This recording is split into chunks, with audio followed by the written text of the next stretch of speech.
Welcome to Nachtmeier Witness. Some nights feel wrong before anything happens.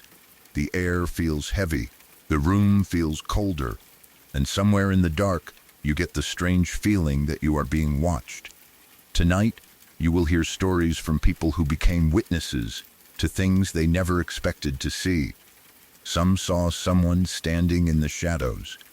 Some heard voices with no one nearby.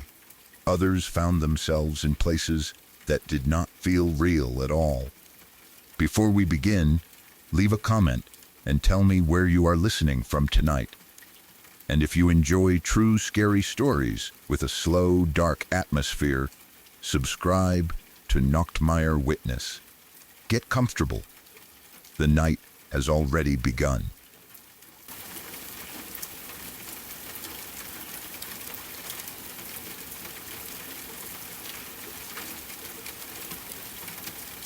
This is a long story, but I have to tell the whole thing for it to make sense. Some of the details are still fuzzy because I had been drinking for most of the day, and because the attack itself left me badly injured.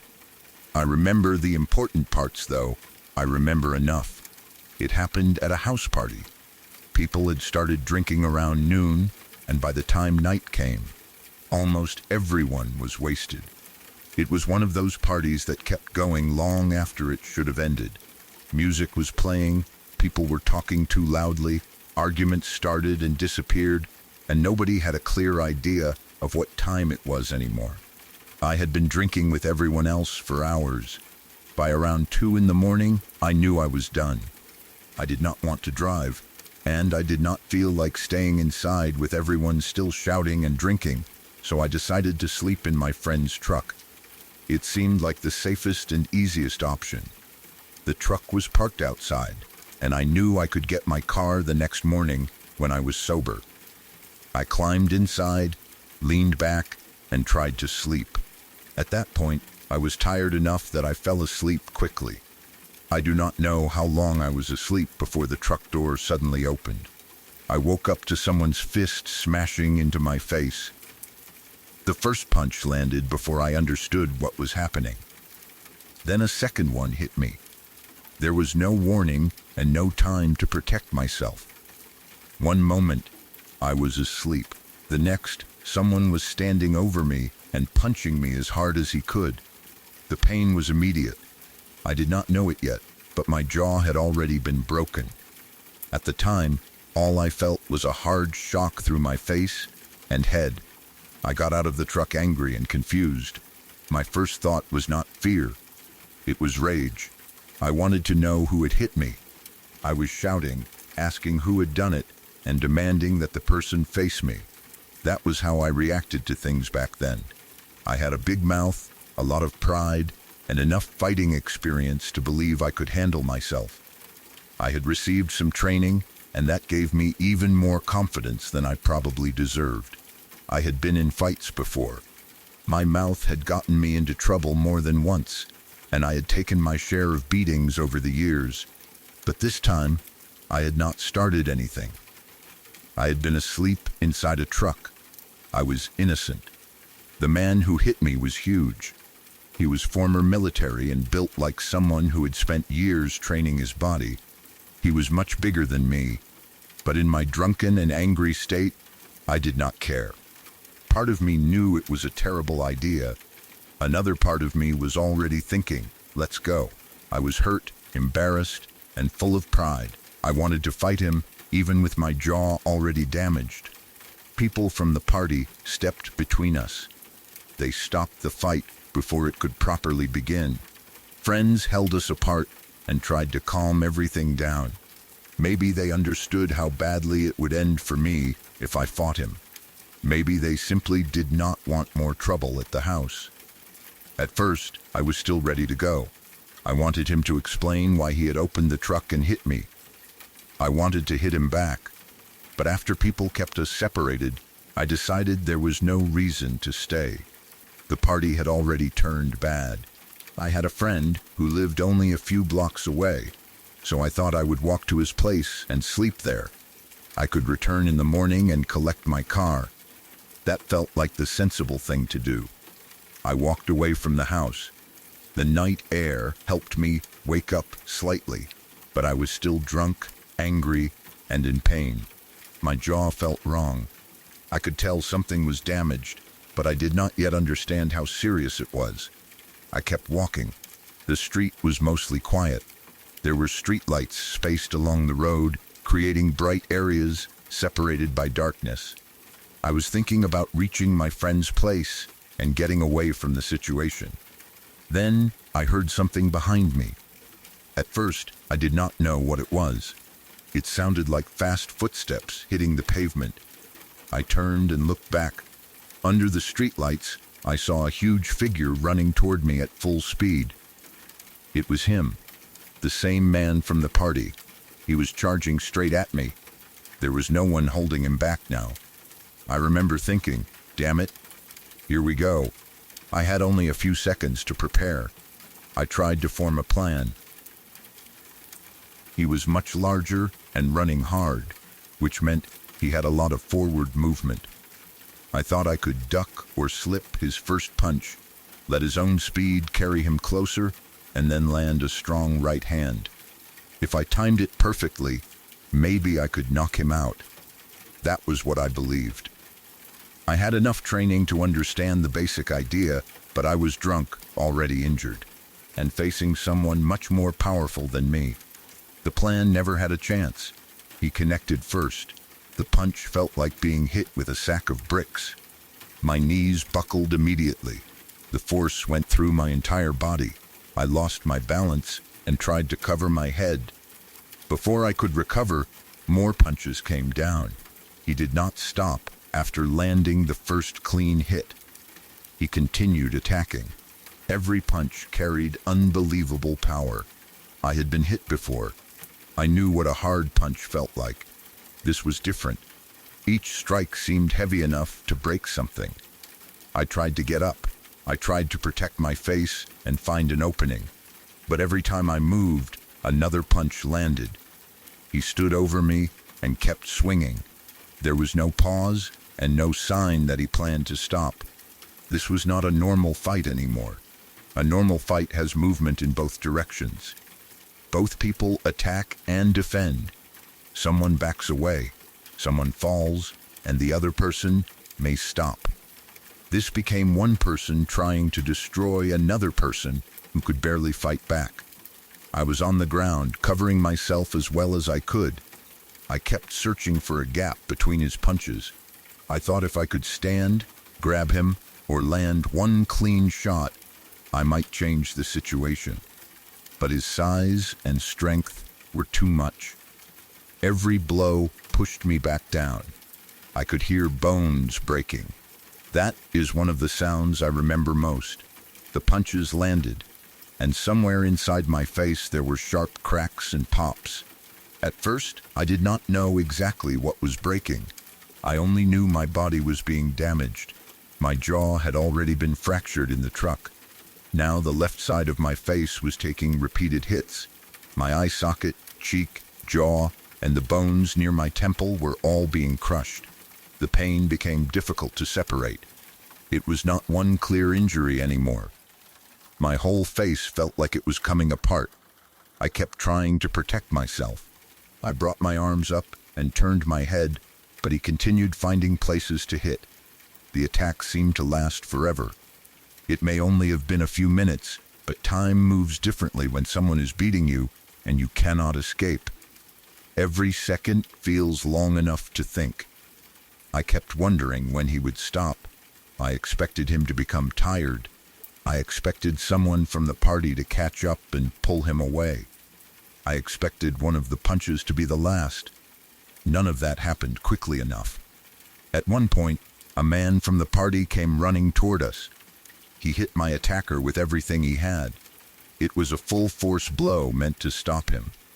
The huge man barely reacted. He shrugged the other person off and returned to beating me. That moment terrified me. Help had arrived, but it had not changed anything. The person trying to save me could not move him. The attack continued as though nothing had happened. Still, that brief interruption gave me one chance. The man's attention shifted for a moment, and I reached around his leg. I wrapped myself around it as tightly as I could. I do not know whether I was trying to throw him, pull him down, or simply hold on. I used whatever strength I had left.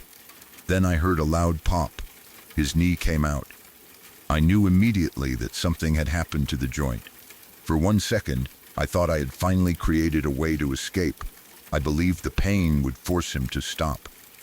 A dislocated or badly injured knee should have dropped him. At the very least, it should have slowed him down. It did not. He continued. The injury seemed to have no effect on him. He stayed upright and kept attacking me. That was when I understood how far beyond a normal fight this had gone.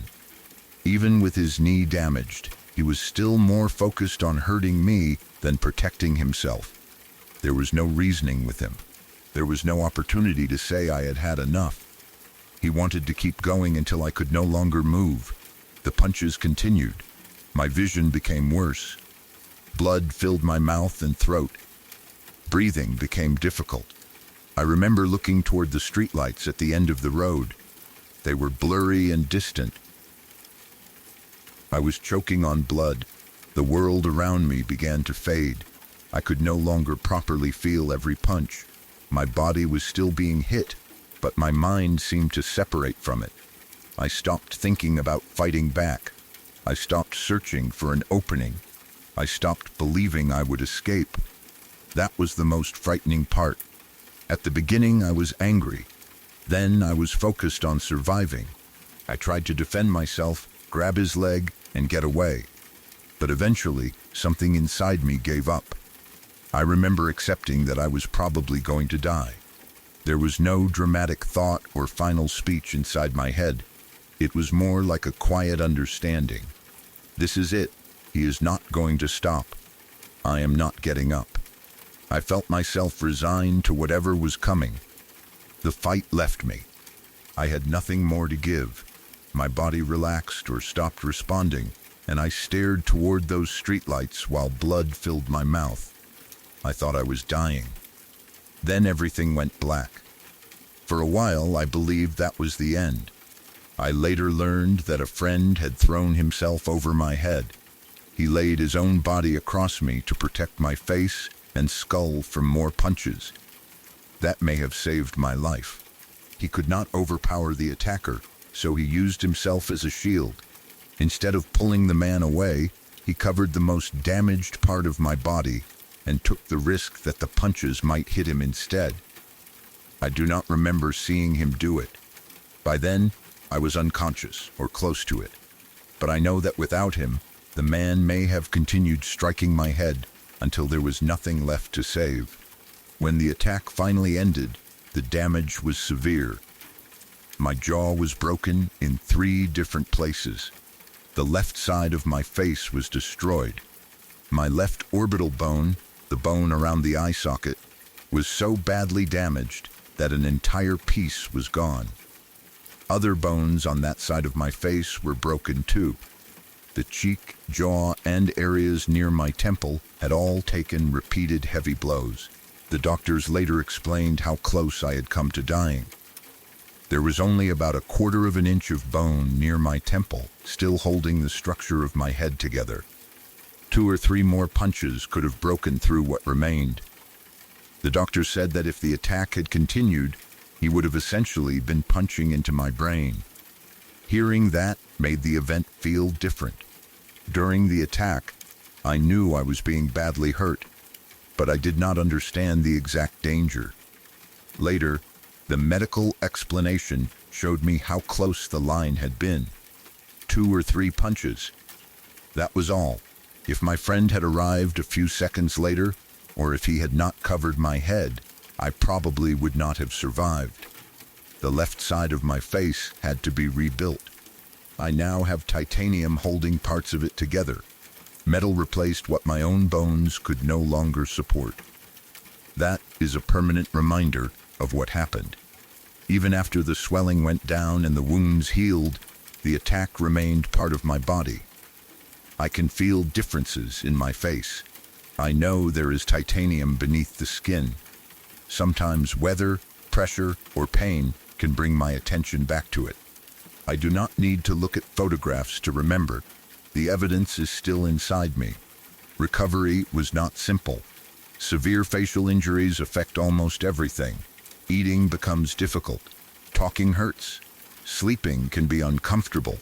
Your face is the first thing you see when you look in a mirror, and after trauma, it may no longer look like the face you remember. I had to live with swelling, surgery, pain, and the fear of what the final result would be. I thought about my eye. I thought about whether I would be able to see normally. I worried about my jaw healing correctly, and whether I would ever eat without pain again. The doctors did what they could, but they could not erase what happened. People often focus on the beginning of the story.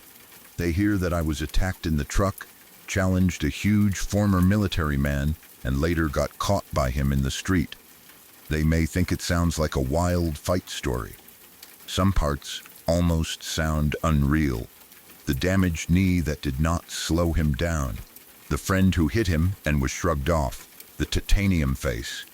People may even laugh at the way I describe being drunk, proud, and ready to fight someone much larger than me. But the experience did not feel like a funny fight. I was attacked while asleep. Then I was followed and beaten nearly to death. I did not start it. I did not know he was behind me until he was already running at me. There are things I could have done differently. I could have stayed with the group instead of walking alone. I could have called someone to pick me up. I could have avoided drinking all day. But none of those choices gave him the right to attack me. The responsibility was his. For a long time, I replayed the moment I left the party. I wondered whether I should have stayed inside. Maybe enough people would have remained between us. Maybe he would have calmed down. Maybe someone could have driven me to my friend's house. Instead, I walked alone, believing the problem was finished. I did not know he had decided to chase me. I also replayed my attempt to fight back. When I saw him running, I did not flee. I prepared to fight. Part of that was pride.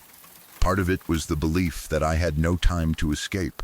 He was already moving at full speed. Turning my back might have allowed him to hit me even harder. I chose to face him. That decision did not save me, but I do not know whether running would have helped either. The attack taught me the difference between confidence and reality. Training can help. Experience can help. Pride can make you stand your ground, but size, strength, surprise, alcohol, and injury all matter. I was not entering a controlled match. There was no referee and no rule against continuing after someone fell. The man did not care whether I could defend myself. He was not trying to prove he was better. He was trying to cause as much damage as possible. That is why normal fighting ideas failed. I kept looking for a moment when the situation would follow some rule. I thought he would stop when I fell. He did not. I thought another man hitting him would stop him. It did not. I thought destroying his knee would stop him. It did not. By the time I understood there were no limits, my body was almost destroyed. The scariest part was not waking to the first punches. It was not seeing him charge under the streetlights. It was not even hearing my bones break. The scariest moment was when I stopped fighting. I had always believed survival instinct would continue until the very end. I thought a person would keep struggling, no matter how badly injured they became. But there is a point where the body and mind can no longer continue. I reached that point. I felt myself let go. I no longer expected rescue. I no longer believed I could change the outcome. I accepted death before I lost consciousness. That feeling stayed with me more than the pain. It is difficult to explain what it is like to surrender inside your own mind. The world does not suddenly become peaceful. You do not feel brave. You simply become empty. The fear is still there, but it is farther away. I looked at the streetlights and understood that I might be seeing the final image of my life. Then the darkness came. Waking afterward felt strange. I had believed I was dead. Instead, I was alive, surrounded by people trying to help me. The pain returned, along with confusion. My face felt destroyed because it was. I could not understand every voice around me. There may have been emergency workers, police, friends, and hospital staff speaking, but the night had become a broken collection of images. That is why some details remain fuzzy. Trauma, alcohol, blood loss, and unconsciousness all damaged the order of my memory. But the central moments stayed clear.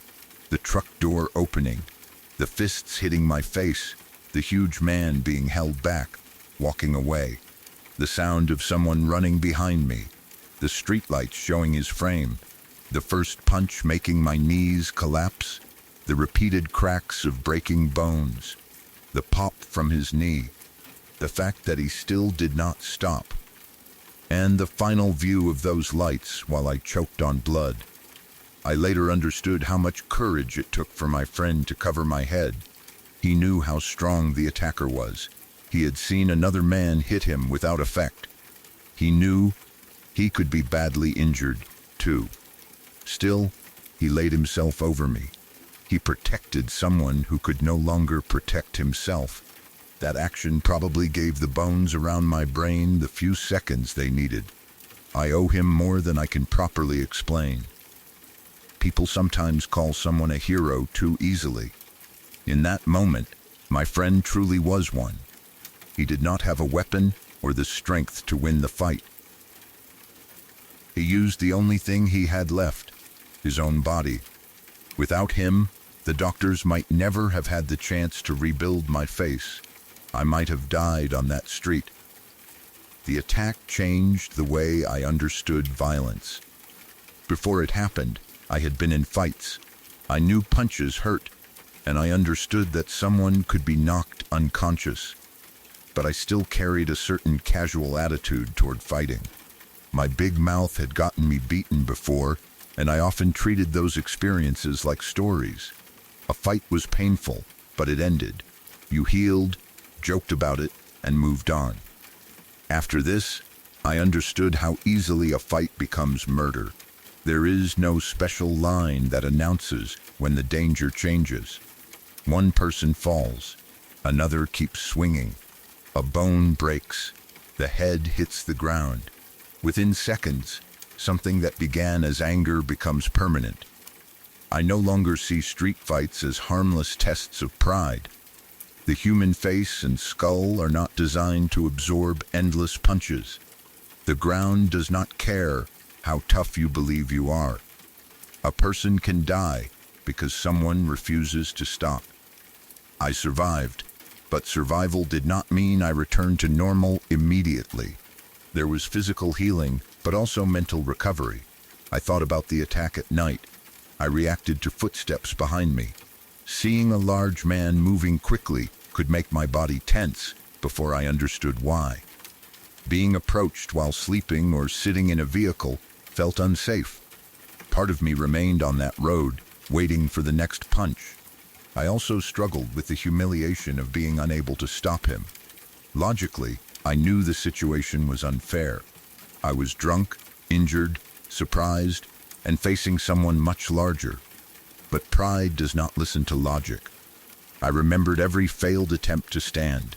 I remembered another person hitting him and being thrown aside. I remembered damaging his knee and still being unable to escape. For a while, survival felt less important than the fact that I had been powerless. Treatment and time helped me see it differently. I had not failed. I survived an attack that nearly killed me. I kept looking for an opening while bones in my face were breaking. I used the one chance I received and damaged his knee. When my body could do no more, someone else protected me. Survival was not one heroic action. It was a series of small moments, some mine and some belonging to the people who helped. The titanium on the left side of my face is not something I asked for. It is not a trophy. But it is proof that I made it through. The doctors rebuilt what they could. My body healed around the metal. Life continued. I still think about how close I came to losing it. A quarter inch of bone, 2 or 3 more punches. Those numbers are difficult to forget. People often say they had a close call, but this was close enough for doctors to measure. There was almost nothing left between the attacker's fist and my brain. That knowledge changed the way I looked at ordinary days afterward. Eating, talking, walking, and seeing became things I could have lost. I could have died without saying goodbye to anyone.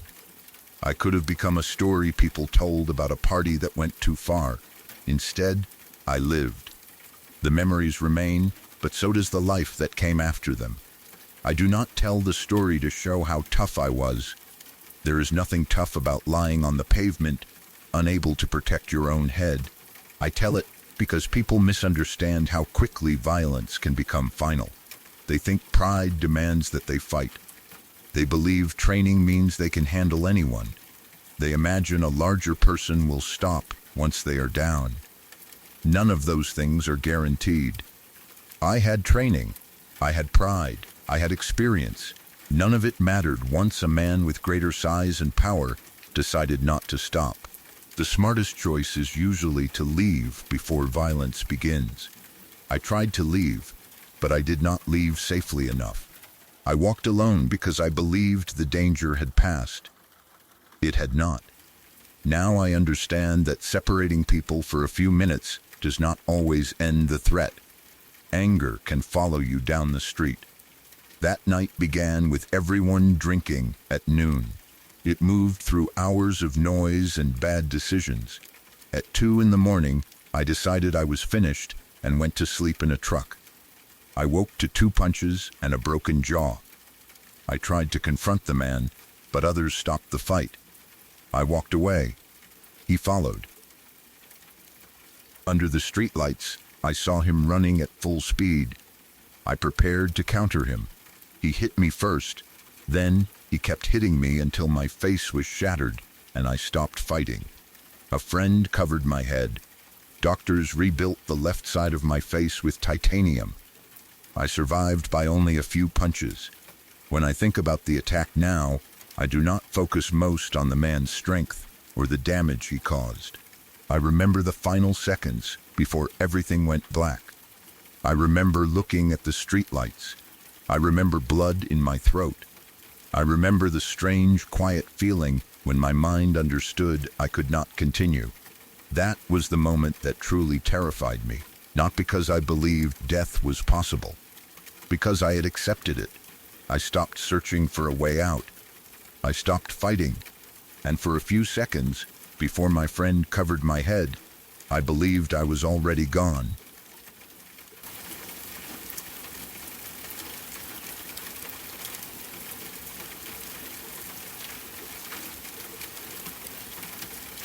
I have several strange stories connected to the house where I spent part of my early childhood, but this is the one that made me believe something was truly wrong with that place. I do not remember the event myself because I was only about 1 year old when it happened. I was still a baby, but I had reached the age where I could crawl around and pick things up from the floor. Everything I know about that day comes from my mother, older brother, and older sister. They have told the story many times over the years. Some small details change depending on who is speaking, but the important parts have always remained the same. That is one reason the story has stayed with me. At the time, my family lived in a house that already had an uncomfortable feeling. It was not always frightening. During the day, it could look like any ordinary family home. My siblings played there, my mother completed her daily work, and life continued normally. But certain rooms felt different after dark. There were places where the air seemed heavier. Sometimes people heard movement when everyone was sitting still. There were shadows that looked too solid and strange smells that appeared without an obvious source. My family had experienced a few smaller things, but they had not yet decided the house was haunted. Old homes make sounds. Pipes move. Wood shifts when the temperature changes. Neighbors make noise. Most strange things can be explained when you stop and think about them. The event with the coin was much harder for my family to dismiss. It began during an ordinary day. I was crawling around the house while my older brother and sister watched me. My mother needed to say a short prayer, so she left me with them for a few minutes. She went into another room where she could pray quietly, without interruption. I am not sure what she was praying for. It may have been part of her normal religious routine or something connected to a family concern. According to everyone, it was not supposed to take very long. Before leaving, she told my siblings to watch me carefully. They were older than me, but they were still children themselves. They probably believed looking after me would be simple. I could crawl, but I could not move very quickly. They only needed to keep me away from anything dangerous until our mother returned. While I was moving around the floor, I found a coin. Nobody knew where it had come from. It may have fallen from someone's pocket or rolled beneath a piece of furniture earlier. To a baby, a coin is only a small, shiny object. Like many babies, I explored things by putting them in my mouth. My siblings did not see me pick it up until it was too late. I swallowed it. Almost immediately, I began choking. At first, my brother and sister may not have understood what was wrong. I could not tell them I had swallowed something. I was too young to speak clearly. They only saw that I suddenly could not breathe properly. My face changed. I began making frightening sounds, or perhaps no sound at all. My older sister realized there was something trapped in my throat. She picked me up and tried to help. She was panicking, but she did everything she could think of. She held me, moved me, and tried to make me cough. My older brother ran toward the room where our mother was praying. He reached the door and began calling for her. "Mom." There was no answer. He knocked. Then he knocked harder. Inside the room, my mother was still praying. According to her, that was when something began speaking to her. The voice was deep. It did not sound like my brother, my sister, or anyone else in the house. It seemed to come from inside the room, even though she believed she was alone. She could not clearly explain what it said. Sometimes she described it as whispering close to her. Other times, she said it sounded like a man speaking in a low voice from somewhere behind her. Whatever the words were, the voice distracted her from everything outside the room. My brother continued knocking. Then he began banging on the door with both hands. He shouted that something was wrong with the baby. My mother heard none of it. That is one of the details that frightened my family most afterward. The door was not thick enough to block that much noise. My brother was hitting it hard and yelling from the other side. Under normal circumstances, she should have heard him immediately. Instead, all she heard was the deep voice. She tried to continue praying. At first, she may have believed she was imagining it. People sometimes hear strange sounds while concentrating deeply or praying in a quiet room. A house can make a low noise that resembles a voice. But the sound seemed too clear. It felt directed at her. She became frightened, yet she did not stop the prayer. Outside, the situation was becoming more serious. My sister was still holding me.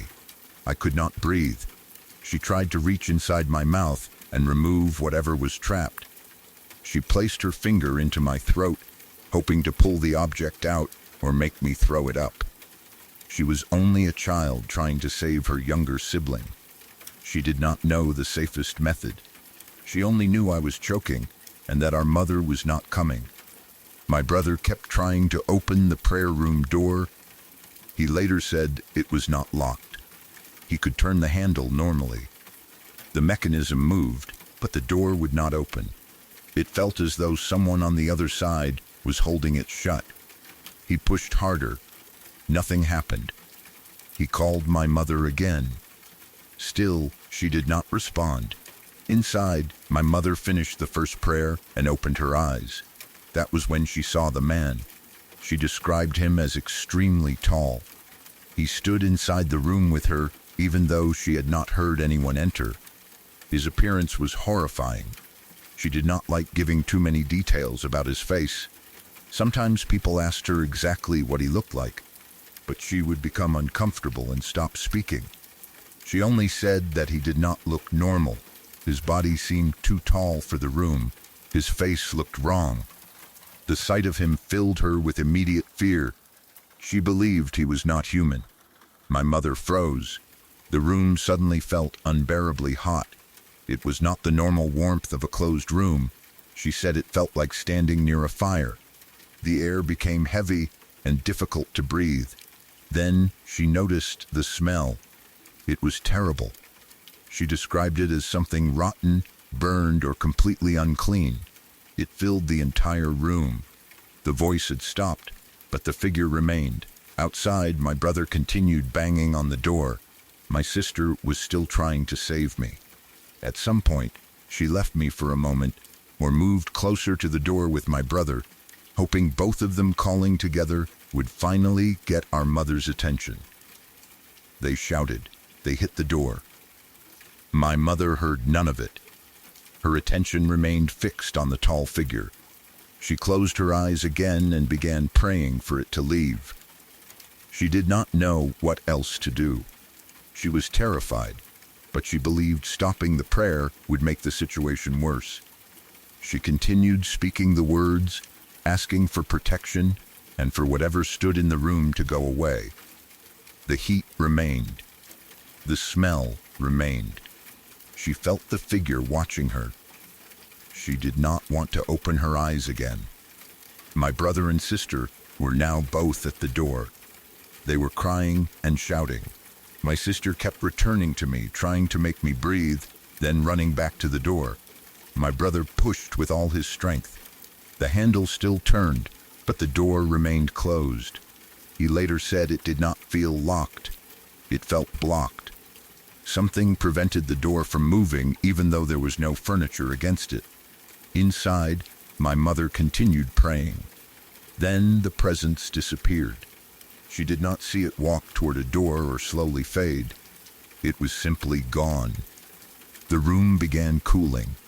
The terrible smell weakened. At almost the same time, the prayer room door finally opened.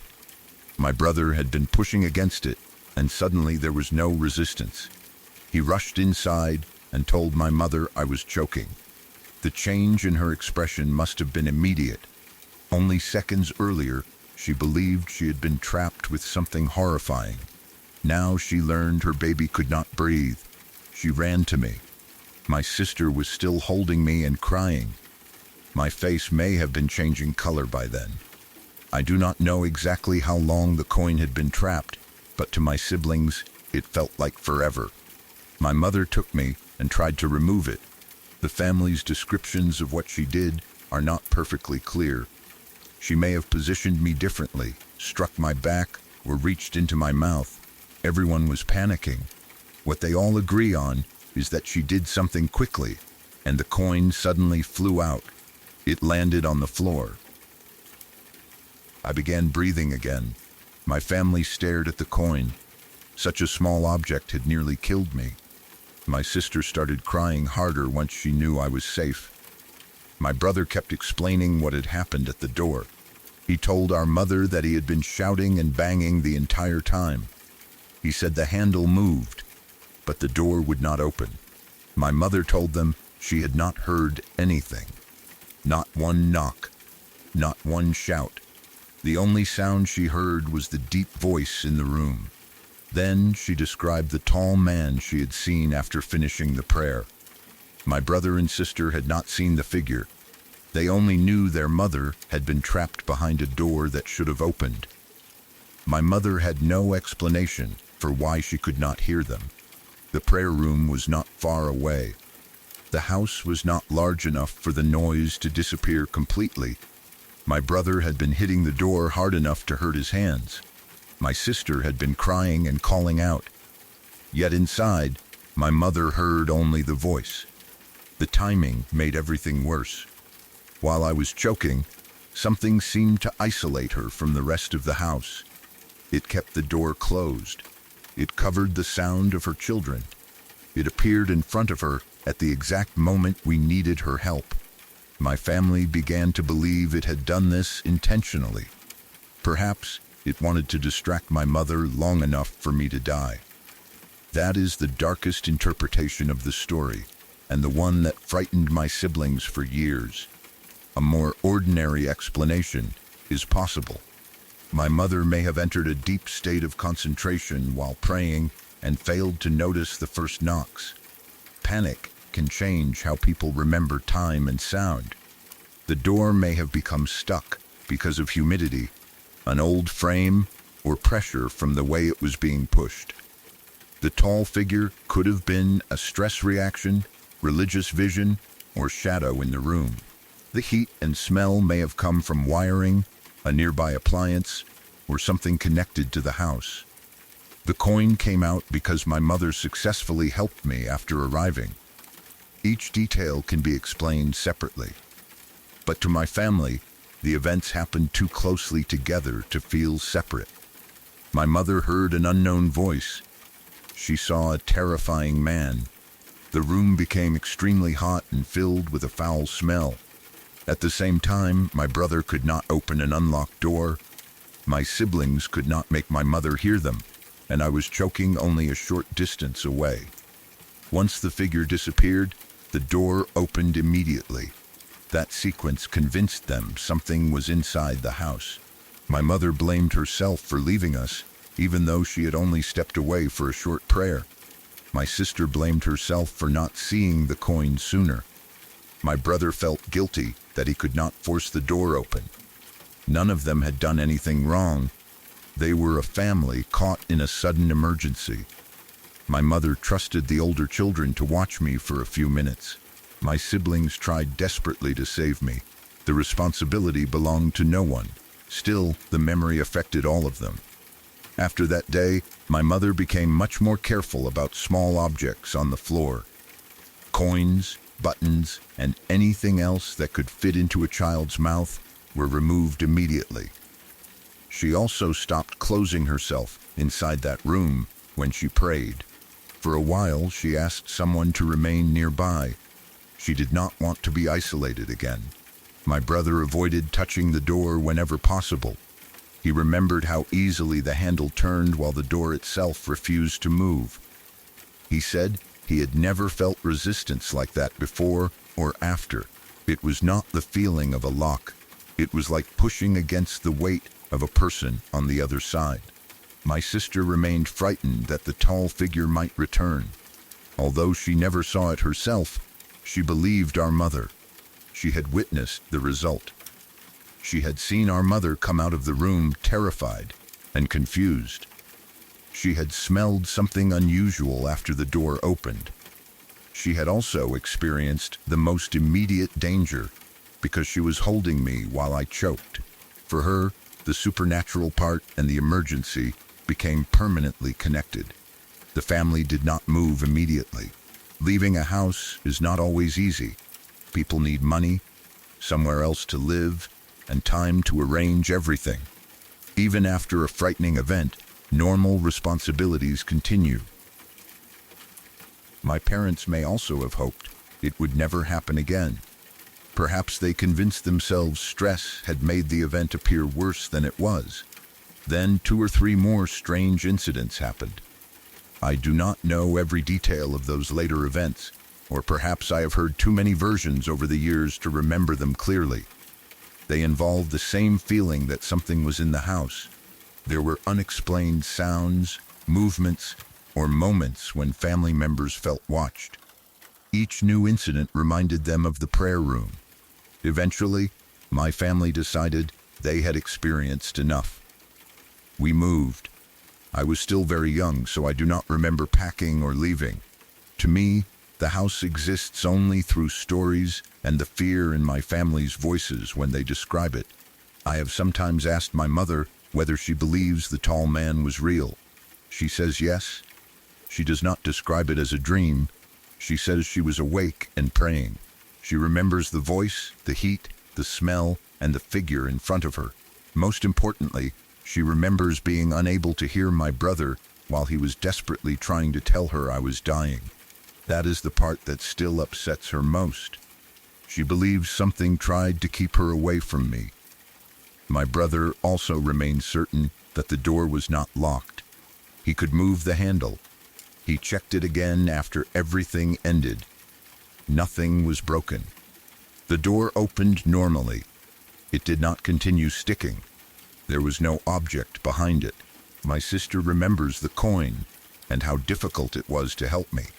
She remembers putting her finger into my mouth and trying to pull it out. She remembers the panic of realizing she could not save me alone. All three accounts support the same basic story. One afternoon, while my mother prayed, I swallowed a coin. My siblings tried to call her. A door that was not locked would not open. She heard a deep voice instead of their shouting. When she opened her eyes, she saw a tall and horrifying man inside the room. The air became hot and foul. She prayed again until the figure disappeared. Then the door opened. She reached me and removed the coin just in time. I sometimes think about how close I may have come to dying before I was old enough to remember anything. A coin is such a normal object. People leave them on tables, in pockets, or on the floor without thinking. Yet it can completely block a baby's airway. That part of the story is frightening enough without anything supernatural. My life depended on my siblings noticing quickly and refusing to stop trying. My sister picked me up. My brother ran for help. Both continued shouting even when the door would not open. They were children, but they fought to keep me alive. My mother also acted quickly once she learned what happened. Whatever she had seen, she pushed past the fear and helped me. I am alive because my family responded. The possible haunting makes the story darker, but the courage of my siblings and mother is just as important. No one gave up. My sister kept trying even while terrified. My brother kept hitting the door. My mother kept praying until the figure disappeared. Then they worked together to save me. Over the years, I have tried to find explanations that make the event less frightening. Sleep deprivation can cause people to hear voices or see figures. Deep prayer can place someone in an altered mental state. A stuck door may open suddenly when pressure changes. A room can become hot because of poor ventilation. Bad drains, mold, old food, or electrical problems can produce terrible smells. A family in panic can remember a few minutes as much longer. All of those things are possible. The human mind also connects separate events after something traumatic happens. Maybe my mother experienced a frightening vision at the same time I happened to choke. Maybe the door had always been difficult to open, but my brother only noticed because he was panicking. Maybe the room was hot and smelled bad for an ordinary reason. The events could have overlapped by chance. I do not reject those explanations. I was not there in any meaningful way because I was only a baby. I cannot claim to remember a demon, a voice, or a blocked door. But I know my family believed something happened. Their fear was not playful. My mother did not tell the story like entertainment. My brother did not laugh when describing the door. My sister did not enjoy remembering me choking in her arms. For them, it was one of the worst moments of their lives. The tall man became the image that represented the house. Whenever later strange things happened, my family thought of him. They wondered whether he had been there before we arrived. Maybe someone had died in the home. Maybe another family had experienced similar things. We never learned enough about the property to know. By the time we moved, my parents cared more about leaving than investigating. They did not want to invite people inside to search for spirits. They did not want to communicate with whatever might be there. They wanted their children safe. Sometimes leaving is the only answer people need. I wonder what happened to the house after us. Another family may have moved in and lived there without any problems. Perhaps the prayer room door was repaired and never stuck again. Maybe the tall figure never appeared to anyone else. Or maybe the next family also experienced heat, voices, and doors that refuse to open? I will probably never know. The story affected the way I think about hauntings. I do not imagine ghosts only as pale figures walking through hallways. Sometimes the most frightening possibility is that something can interfere with ordinary life.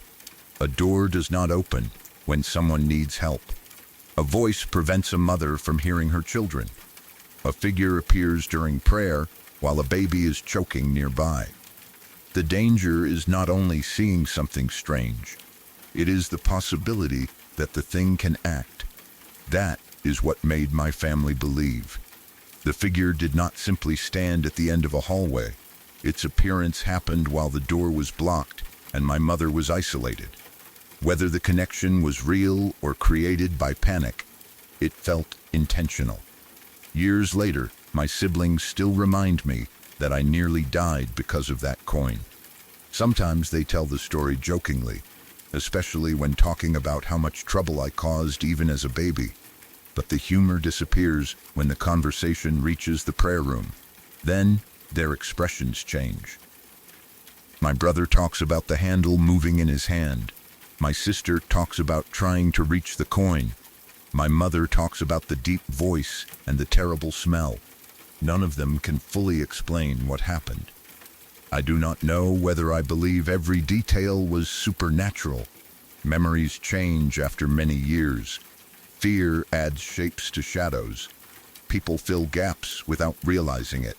But I believe my family experienced something they could not understand. I believe my mother saw a figure. I believe my brother could not open the door. I believe my siblings called for her and she heard nothing.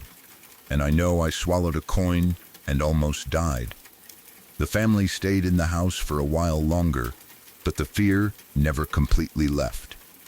After 2 or 3 more incidents, they finally moved us somewhere else. Maybe we escaped a haunting. Maybe we only escaped an old house filled with bad memories and ordinary problems. Either way, leaving made my family feel safer. The story remains the moment they stopped calling the strange events coincidences. For them, the house became haunted that day. A baby was choking. 2 children were screaming for their mother. An unlocked door refused to open. Inside the room, my mother heard a deep voice that covered every sound from outside. When she finished praying and opened her eyes, a tall, horrifying man was standing in front of her. The room felt as hot as fire, the air filled with a terrible smell. She prayed until he disappeared. Only then did the door open. Only then could my brother tell her I was dying. And only then did the coin finally come out.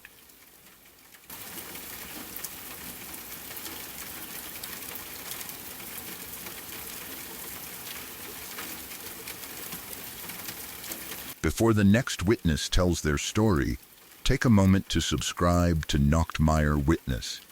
This channel is for the late hours, when sleep is close, but the mind is still awake enough to notice every sound in the room.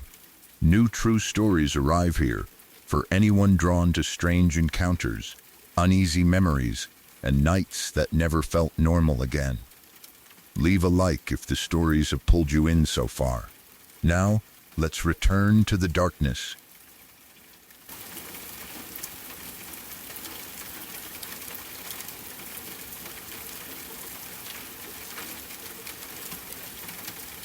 This happened when I was younger, during a family party at my house. It was already dark outside, but none of us wanted to go inside yet. There were several children at the party, including some of my friends, and we had spent most of the evening running around the neighborhood and inventing different games. The adults were inside or gathered near the house, talking, eating, and enjoying themselves. Every so often, one of them would look outside to make sure we were still nearby, but for the most part, we were allowed to play on our own. I lived in a cul-de-sac, so the area felt safe. There was very little traffic because the road ended in a circle. Most of the people who drove through lived there or were visiting one of the houses. The neighbors knew one another, and the adults did not worry much about us playing outside after sunset. Streetlights gave us enough light to see the road and the front yards, but there were still large areas of darkness between the houses. The shadows made our games more exciting. That night, we were playing a mixture of cops and robbers, jailbreak, and hide and seek. The rules seemed to change every few minutes depending on who was winning, but the basic idea was that some people had to hide while the others searched for them. If you were caught, you might be taken to jail, and your teammates could try to free you. We ran between yards, hid behind cars, and whispered plans to one another. Because it was dark, even places we saw every day felt different. A bush could look like a person crouching.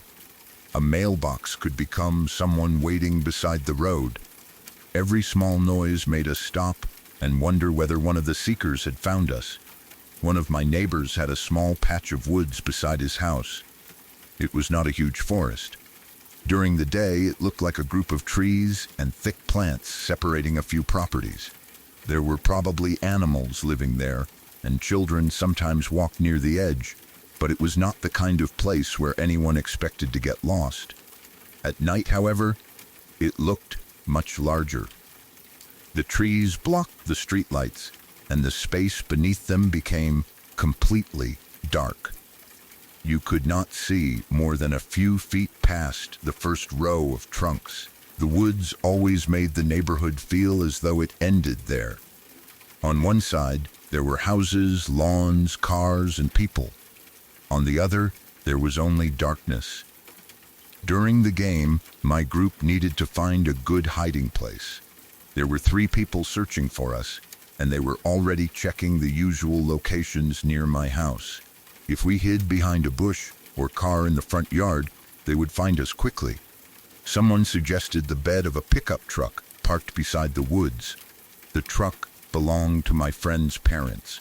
It was parked close enough to the trees that anyone hiding inside the bed would be difficult to see from the road. The sides of the truck would cover our bodies, and the darkness from the woods would help hide us. We all agreed it was a good idea. We climbed into the truck bed carefully, trying not to make noise. The metal was cold beneath our hands, and every small movement seemed much louder than it should have been. We crouched low, so our heads would not rise above the sides. From where we were hiding, we could see part of my front yard and the road. The 3 people looking for us were moving around near my house. We watched them check behind bushes and look between parked cars. They had no idea where we were. That made us feel clever. We whispered to one another, trying not to laugh. Someone probably said the seekers would never find us.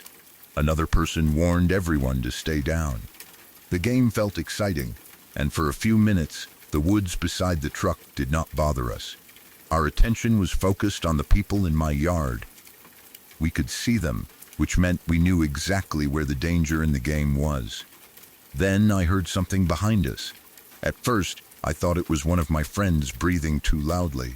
We had run to the truck, and everyone was trying to stay quiet while catching their breath. But the sound did not seem to come from inside the truck bed.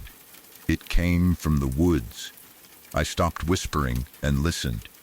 The noise happened again. It was a deep, heavy breath. Someone seemed to inhale slowly and then release the air in a rough, loud exhale. I turned my head toward the trees, but I could not see anything. The darkness beside the truck was almost complete. I told everyone to be quiet. At first, one of my friends may have thought I was worried the seekers would hear us. Then they noticed the seriousness in my voice. We all went silent. The sounds from the party became distant. I could hear adults talking near the house and occasional laughter, but those noises seemed far away compared with the breathing beside us. We waited. For a few seconds, there was nothing. Then the heavy breathing returned. It was definitely coming from the woods. The sound was close. I estimated that whoever or whatever was making it was only about 10 feet from the truck. Maybe it was slightly farther away, but it did not sound distant. It felt as though someone was standing just beyond the line of trees, hidden in the darkness. The breathing was slow and powerful. Inhale, pause, exhale. It was louder than normal breathing, almost as though the person wanted us to hear it. None of us moved. The game had stopped mattering. The three people searching for us were still in my yard, but we no longer cared whether they found us. Every person inside the truck bed was listening to the woods. One of my friends shifted slightly, and the metal beneath us made a small sound. The breathing stopped. We waited. I imagined someone turning their head toward the truck. Maybe they had been unaware of us until that movement. Perhaps now they knew several children were hiding only a few feet away. Then the breathing began again. It sounded even closer. My mind immediately searched for an ordinary explanation. The woods had animals. A deer could have been standing nearby. A dog might have wandered between the trees. A large animal could breathe loudly after running. But the sound did not resemble an animal to us. It sounded human. It was the breathing of someone large or exhausted. It sounded like a person who had been running, hiding, or struggling to control their breath. There were no footsteps that I could clearly hear. No branches snapped, no leaves moved, only the breathing. That made it worse. If it were a deer, we expected to hear it moving through the plants. If it were a dog, it might have panted quickly or scratched at the ground. This sound was steady and deliberate. It was as though someone stood completely still in the woods, watching us. I tried to see between the trees. The streetlight behind us gave a weak outline to some of the branches, but the deeper part of the woods remained black. I searched for a face, a body, or the reflection of eyes. I saw nothing.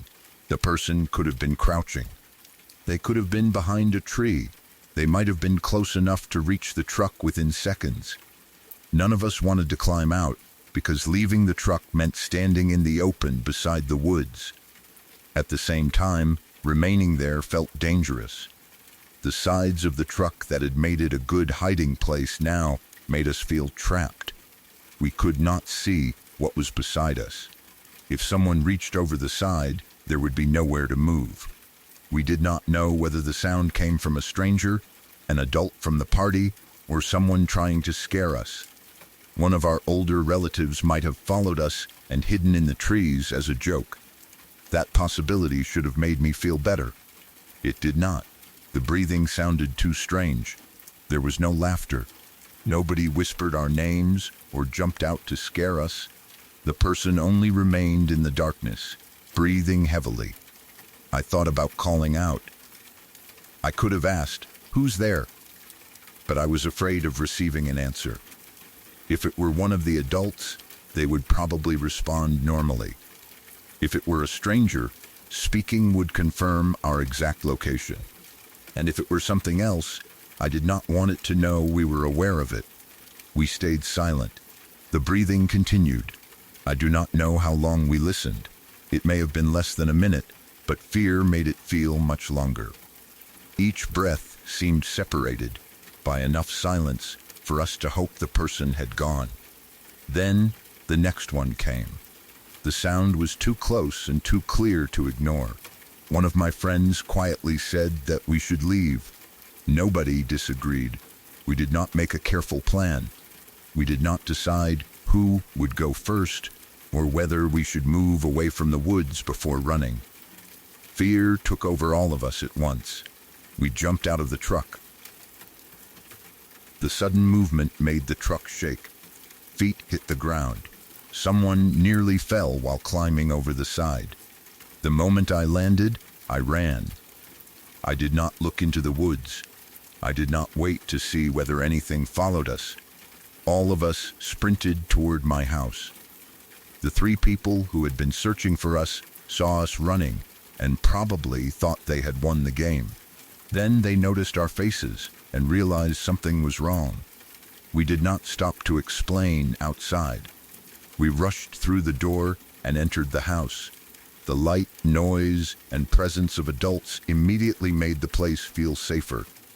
Only after we were inside did we begin talking over one another. We told everyone there was someone in the woods. We described the heavy breathing and how close it sounded. Some of the adults may have thought we had frightened ourselves.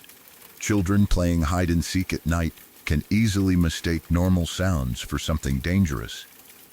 One person may have breathed loudly inside the truck, and the shape of the bed could have made the sound echo. An animal could have been nearby. The wind might have moved through the trees in a way that resembled breathing. Those were all reasonable possibilities. But every child in the truck heard the same thing. We had all gone silent before the sound continued. It did not come from one of us. It came from outside. Somebody may have looked toward the woods from the yard or shined a light between the trees. I do not remember anyone finding a person. There was no stranger standing beside the truck when the adults checked. Nothing ran from the area. The woods looked empty. That was not comforting. If there had been an animal, I would have preferred to see it. A deer running away would have explained everything. A dog appearing between the trees would have ended the fear. Even an adult admitting they had been trying to scare us would have made the experience easier to understand. Instead, there was no answer. The darkness remained exactly as it had been. After that, the game ended. None of us wanted to return outside, especially near the pickup truck. The adults may have continued the party normally, but the children stayed much closer to the house. I kept thinking about the breathing. The sound replayed in my mind each time I looked toward a dark window. I imagined someone still standing beside the truck, watching the house. Maybe the person had followed us from the woods and stopped at the edge of the yard. Maybe they could see us through the windows while we told the adults what happened.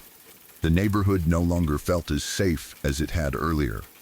A cul-de-sac had always seemed protected because strangers had little reason to enter. But the patch of woods connected our small street to an area we could not see. Someone could move through the trees without using the road. They could watch the houses without being noticed. They could stand only a few feet from children while remaining hidden. That thought stayed with me. For a long time afterward, I avoided those woods at night. During the day, I could walk past them without much fear.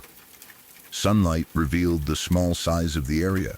I could see the ground, the trunks, and the spaces between them. Nothing looked large enough to hide a monster.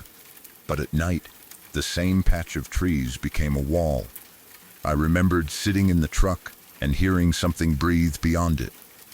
Sometimes I tried to convince myself it was a person.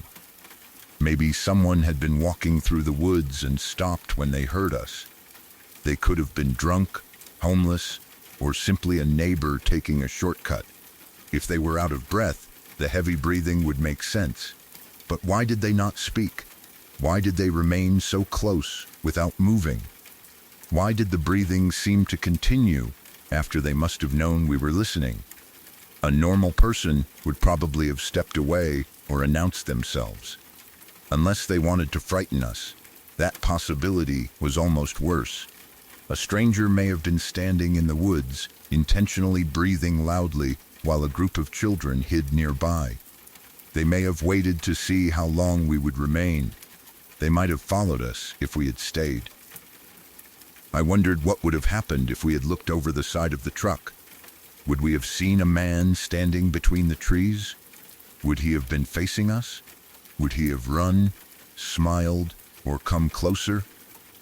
I was glad we never checked. Curiosity can be strong, especially among children, but fear was stronger that night. We did not need to know what was making the noise. We only needed to get away from it. Another explanation is that the sound truly came from an animal. Deer can make strange noises. Foxes, raccoons, and other animals can sound almost human in darkness. An injured or frightened animal might breathe heavily without moving. The woods were probably home to several creatures that we rarely saw. Because we were already playing a tense game, our minds may have interpreted the sound as a person. That is the explanation I usually accept, but every time I remember it, the breathing still sounds human. It had weight and rhythm. It sounded like a large chest filling with air and releasing it slowly. It did not sound curious or frightened. It sounded angry or hungry. That may be my memory adding meaning after all these years. Children often remember fear more clearly than details.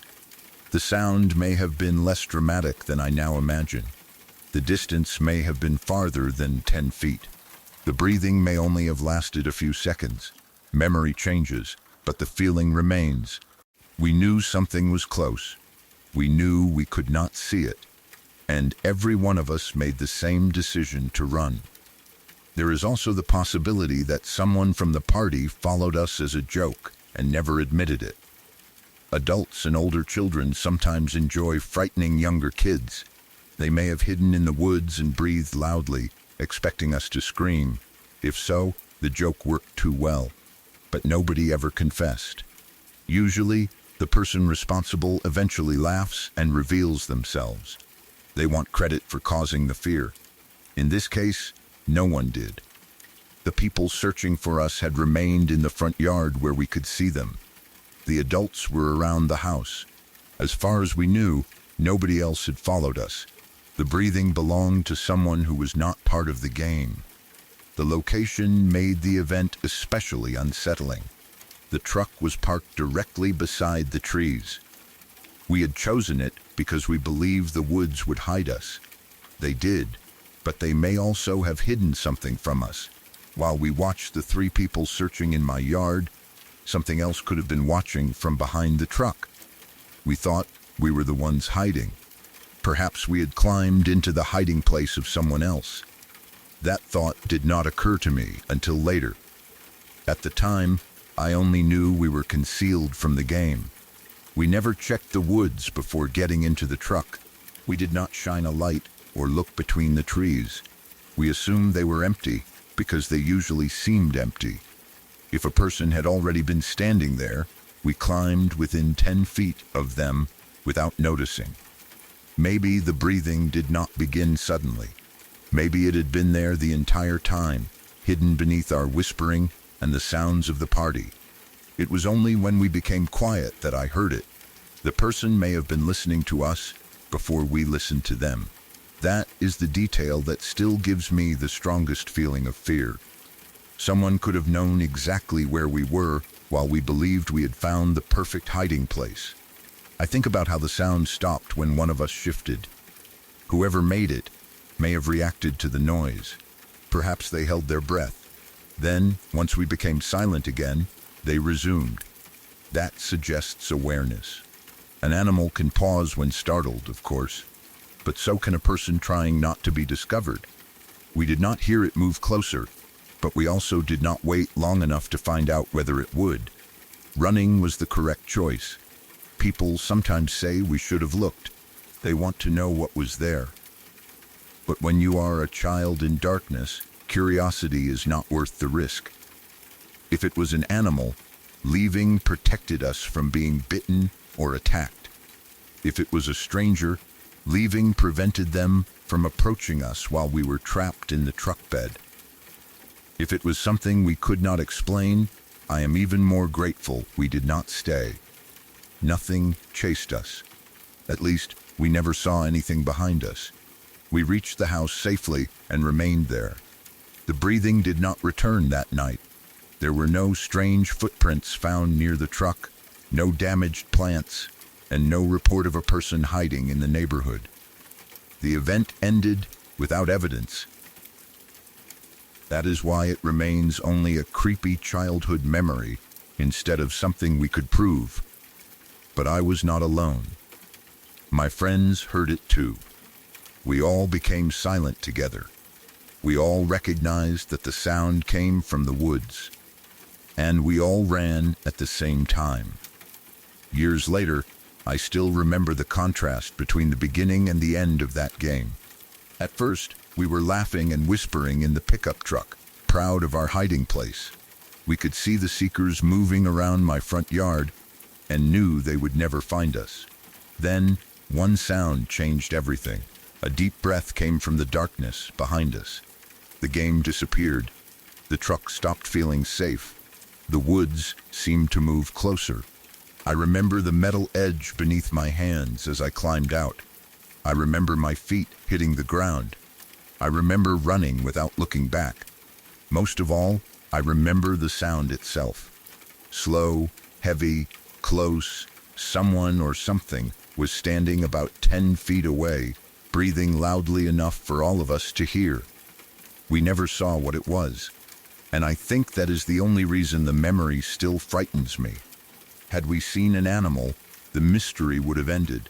Had we seen a person, at least we would have known what had been watching us. Instead, we left the woods exactly as we found them, dark, silent, and hiding something that breathed.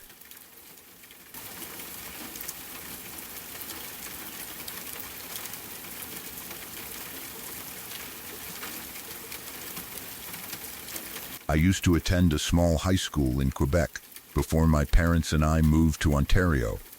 The school was small enough that almost everyone knew everyone else, even if they were not close friends. There were only around 300 students in the entire building, so it was difficult to remain completely unknown. You might not know someone's full story, but you usually knew their name, their friends, or at least their reputation. The same was true for the teachers. In a larger school, a student might pass a teacher in the hallway without knowing who they were.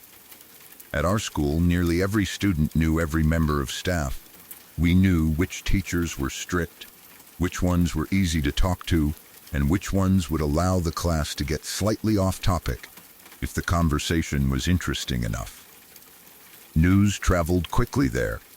A disagreement between two students could become known across the school before lunchtime. If someone got suspended, people usually heard several versions of the story before the final bell. That was why, when this happened, almost everyone knew about it within 24 hours. I was in the 8th grade at the time. I had a science teacher who seemed like one of the nicest teachers in the school. He was friendly, relaxed, and easy to get along with. He liked joking with students and seemed to genuinely enjoy teaching. Some teachers act as though their students are an inconvenience. He never gave that impression. He could explain something complicated without making anyone feel stupid for not understanding it. Even the students who usually caused trouble seemed to like him. Those students might argue with other teachers, refuse to do work, or spend an entire class trying to get sent into the hallway. In his room, they were often calmer. He knew how to joke with them without losing control of the class. Because of that, people trusted him. He seemed like the kind of teacher students could approach if they needed help. He did not appear threatening, secretive, or strange. If someone had asked me to name the teacher most likely to become involved in a serious criminal investigation, I would never have chosen him. That is one of the reasons the news affected the school so strongly. It was not only that a teacher had been arrested, it was that this particular teacher had been arrested. The story began on a Monday morning. A small group of students, including me, arrived at the school earlier than usual because we were going on a skiing trip. The building felt different at that hour. Most of the students had not arrived yet, so the hallways were quieter than normal. We were probably carrying winter clothing, bags, and whatever equipment we needed for the day. There was a sense of excitement because we were leaving school instead of sitting through normal classes. We gathered near the entrance, or wherever the group had been told to meet. Everyone was still waking up. Some students talked about the ski trip, while others stood around looking tired. Then one of my friends took out a phone. They said they had something to show us. At first, I assumed it was a funny video or something related to the trip. Instead, they opened a news report. The video showed our science teacher being escorted by police. His hands were restrained. I stared at the screen and tried to understand what I was seeing. For a few seconds, I thought it might be someone who only looked like him.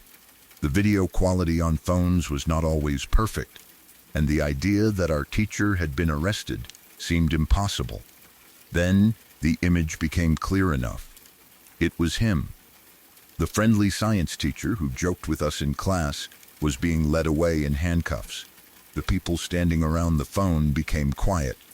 We listened to the reporter. According to the news story, he had been charged with distributing illegal sexual material involving minors and with wiretapping police communications. The first charge was horrifying enough. The second made the situation even stranger. I did not fully understand why a science teacher would be listening to police communications or how those two crimes connected. Nothing about the report matched the man we believed we knew. The teacher in the video did not look like the person who had stood in front of our classroom making jokes only days earlier. He looked small, serious, and completely different while officers escorted him. But it was the same face.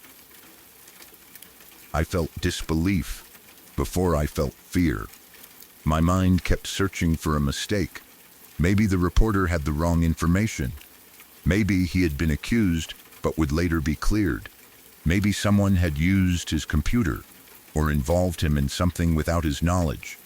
At that age, it was difficult to accept that an adult could behave one way every day and still hide something terrible. I looked at the other students. They seemed just as shocked. Some asked questions nobody could answer. Had he been arrested at home? Had the police come to the school? Did the principal know? Was he still employed? Had anything happened inside the building? Our principal was there that morning because he was acting as one of the chaperones for the skiing trip. He was also someone most students liked. He was generally kind and approachable, although he had to become serious when the situation required it. We decided to ask him directly. A group of us approached him with the phone or told him what we had seen. His reaction confirmed that the report was real before he even answered. He appeared uncomfortable. He hesitated, as though he had hoped the students would not learn about it until later. Then he quietly confirmed that something had happened. He explained that police had searched the entire school over the weekend. They had swept the building for hidden listening devices and other equipment. The idea that police had searched our school while it was empty made the whole situation feel much closer. Until then, the arrest existed inside a video on a phone. Now we knew officers had physically entered our classrooms, hallways, offices, and other areas of the building. They had looked for bugs. They may have checked walls, desks, ceilings, computers, and equipment. The principal said they had not found hidden cameras or listening devices. He tried to reassure us that the building was safe. Then he told us not to discuss the situation. He may have been trying to protect the investigation, avoid panic, or prevent rumors from spreading before the school could speak with parents and staff. Whatever the reason, it was an impossible request. We had just seen one of our teachers being led away in handcuffs. We had learned that police searched the school for surveillance equipment. There was no realistic way a group of 8th grade students would keep that information quiet. The ski trip continued, but the mood had changed. I do not remember much about the skiing itself.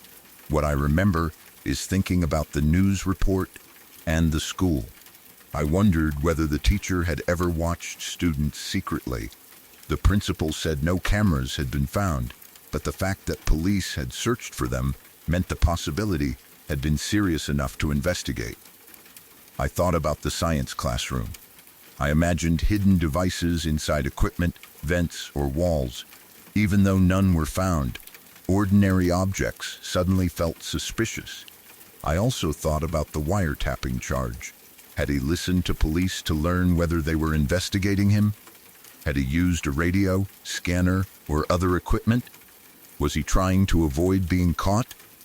The questions made him seem less like the friendly teacher we knew and more like someone living a second life. When we returned to school, The news had already begun spreading. Students told friends. Those friends told others. Some people searched for the report online. Others claimed they had heard additional information from parents, siblings, or people in the community. By the end of the day, almost the entire school knew. That was how information moved through a school with only 300 students. There was no way to contain it. Every hallway conversation seemed to involve the teacher. Students gathered in small groups and compared what they had heard. Some rumors were probably false. People added details because they wanted to sound informed. Someone might claim police found something in a classroom, while another person insisted the teacher had been arrested during the weekend. The facts and rumors quickly mixed together. The official information remained limited. He had been arrested. He faced charges involving illegal sexual material depicting minors. He had also been charged with intercepting police communications. The school had been searched. No hidden cameras or listening devices had been found. Beyond that, most of us knew very little. The lack of information made students more nervous. A few openly said they no longer felt safe inside the building. Teachers and administrators repeatedly told us that police had searched thoroughly. They said nothing dangerous had been found, but reassurance did not immediately remove the fear. The school had always felt familiar. It was small enough that we believed we understood everyone in it. That sense of familiarity had been broken. If a teacher who seemed kind and normal could hide something so serious, then what else might adults be hiding? Students began remembering ordinary moments and viewing them differently. A joke the teacher had made, a time he stayed late, a moment when he asked a student to remain after class. Things that had once seemed harmless now felt uncomfortable because people were searching the past for warning signs. I did the same. I thought about my time in his classroom. Had he ever behaved strangely? Had he looked at students in a way that should have concerned us? Had he said anything inappropriate? I could not remember anything obvious. He had seemed completely normal. That was almost worse. It would have been easier if he had always appeared frightening or suspicious. Then the arrest would have confirmed what people already felt. Instead, the news changed our understanding of someone we trusted. Some students refused to believe he was guilty. They argued that being charged did not mean he had committed the crimes. That was legally true. At that stage, the case had not gone through court. People can be accused unfairly, and investigations sometimes produce mistakes. Others believed the charges immediately. They said police would not have arrested him or searched the school without evidence. Arguments began between students who defended him and those who felt disgusted. I was unsure what to think. I wanted the news to be wrong because accepting it meant admitting that someone we liked may have been dangerous.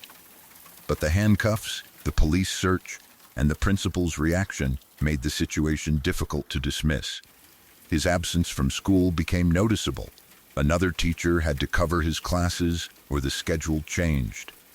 His classroom no longer felt like an ordinary science room. Students looked around more carefully. Even after being told there were no devices, some continued checking corners and ceilings. A small mark on a wall could lead to a conversation about whether something had been removed. A wire connected to school equipment could appear suspicious. Fear made ordinary things look different. Parents were probably informed, although I do not remember exactly how the school handled that part. In a small community, many parents would already have heard from their children or local news. Some may have contacted the school directly. They wanted to know whether their children had been recorded or exposed to anything. The school could only repeat that police had searched and found no hidden cameras or listening devices. That answer was reassuring, but it did not explain the teacher's private activities. The charge involving material with minors made students wonder whether he had targeted anyone from the school. As far as we were told, there was no evidence that he had recorded students in the building. Still, The possibility entered everyone's mind. It is difficult to describe the kind of betrayal students felt. Teachers are given authority and access. They see children every day. Parents trust them. Students are expected to listen to them and sometimes remain alone with them for extra help. When a teacher is accused of crimes involving minors, every part of that trust is damaged. Even students who had never been in his class felt affected. The school became quieter for a while. People still attended lessons, joked with friends, and complained about homework, but the arrest remained beneath everything. When a teacher mentioned safety or trust, students thought about him. When police were discussed in class, someone might bring up the wiretapping charge. The story did not disappear quickly. Because I moved to Ontario with my parents the following year, I was no longer at the school when the case reached its final stages. Leaving Quebec separated me from the daily rumors and conversations. At the new school, nobody knew the story unless I told them. For the first time, the experience began feeling distant. But I remained curious about what happened. I searched for information later and learned that the teacher had been convicted. He was found guilty on both charges. That confirmation changed the way I remembered everything. While the case was still open, there had been room for uncertainty. Perhaps the charges would be dropped. Perhaps the investigation had misunderstood something. A conviction meant a court had accepted enough evidence to find him responsible. The friendly teacher we remembered had been hiding serious criminal behavior. I tried to learn what sentence he received or what happened to him afterward. I could not find a clear answer. Maybe the details were reported somewhere I did not know how to access. Maybe the case was covered only briefly in local news. The internet did not always preserve every small regional report, especially from years earlier. I never discovered how long he was imprisoned, whether he was released, or where he went after the conviction. That missing ending has always bothered me slightly. The story stopped with the guilty verdict. There was no clear explanation of his future. I sometimes wonder whether he tried to rebuild his life somewhere else after serving whatever sentence he received. He would likely never have been allowed to teach again. His name and reputation in that community were permanently changed. The school probably removed him from records, photographs, or staff lists. New students may have attended years later without knowing what happened. But for the students who were there, the memory would remain. I especially remember the first moment with the phone. We were supposed to be excited about skiing. Instead, we stood in a small group staring at our teacher in handcuffs. The report transformed him within seconds. Before the video, he was a nice science teacher. After it, every memory of him became uncertain. That morning taught me how little students can truly know about the adults around them. We saw him during school hours. We knew how he behaved in the classroom. We knew he liked jokes and seemed passionate about teaching. We did not know what he did at home, what he stored on his devices, or why he was monitoring police communications. A person can show one version of themselves in public and keep another hidden. That does not mean everyone is secretly dangerous. Most teachers are exactly what they appear to be, ordinary people trying to educate students and do their jobs. But the experience destroyed my childhood belief that being friendly meant being safe. Someone can be charming, helpful, and well-liked, while hiding actions that would horrify the people around them. The troublemaking students had liked him. That detail stayed with me because it showed how good he was at building trust. He connected with students who rejected other adults. At the time, we saw that as evidence he was a special teacher. After the conviction, it became more difficult to interpret. Was he simply talented at working with difficult students, or was he skilled at making young people comfortable around him?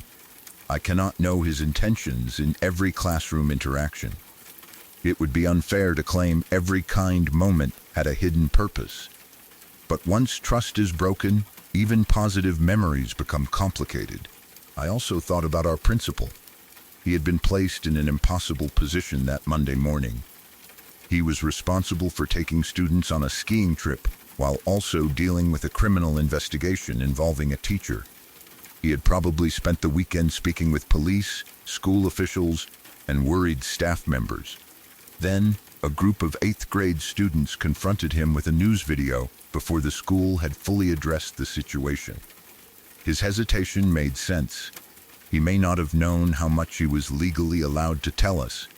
He wanted us to remain calm and avoid spreading rumors. But secrecy was no longer possible. The story was already public. A news station had shown the arrest. The best he could do was confirm the facts and reassure us that the building had been searched. The police sweep also remained one of the most unsettling details. I imagined officers entering the empty school during the weekend. The halls would have been silent. They may have used special equipment to search for signals or hidden electronics.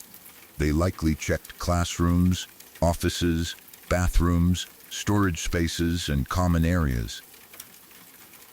The building where we spent every weekday had become a possible crime scene. Even though nothing was found, knowing the search happened changed the way I saw the school. I wondered whether the teacher had ever planned to place devices there. Maybe the police searched only as a precaution because of the wiretapping charge. Perhaps there was never evidence he had recorded anyone at school. Still, the possibility was enough to make students feel watched. Teenagers already feel self-conscious. The idea that an adult might have secretly recorded them made ordinary school life feel unsafe. Students worried about changing for gym, using bathrooms, or being alone in classrooms. The administration repeated that no cameras had been found. Over time, most people accepted that reassurance. Classes continued. Teachers returned to normal routines. The school could not remain frozen forever. Eventually, another event or rumor became the main subject of conversation. But the arrest never completely disappeared. It became part of the school's history. Older students told younger ones. People referred to the science teacher without always using his name. He became the teacher who was arrested. For those of us who had known him, the story remained more personal. We remembered how he laughed.